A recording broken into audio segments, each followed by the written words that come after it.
আবু সাইদকে হত্যার কথা বলে সেখানে একটা ভিডিও দেখালো। হ্যাঁ, খুব স্বাভাবিক, এটা মানুষের সেন্টিমেন্টে লেগেছে যে তাকে পুলিশ গুলি করে মেরেছে।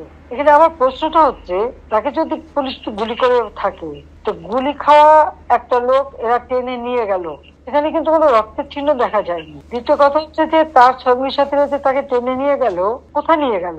যার গুলি লাগবে তাকে তো সাথে সাথে হাসপাতালে নেওয়ার কথা। হাসপাতালে নেবে, অপারেশন করে, বুলেট বের করে তাকে বাঁচাবার চেষ্টা করবে। আবু সাইদকে কিন্তু হাসপাতালে নেয় নাই, নিয়েছিল প্রায় 4-5 ঘন্টা পরে। 4-5 ঘন্টা পরে হাসপাতালে নেওয়ার পর ডাক্তাররা যখন চিকিৎসা করে তখন সে মৃত্যুবরণ করে।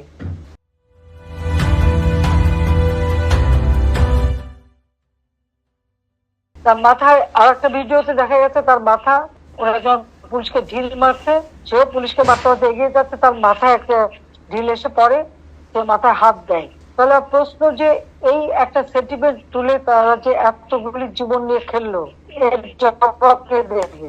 আমরা যে জুডিশিয়াল কমিটি করে দিলাম এই হত্যা তদন্ত করতে, আজকে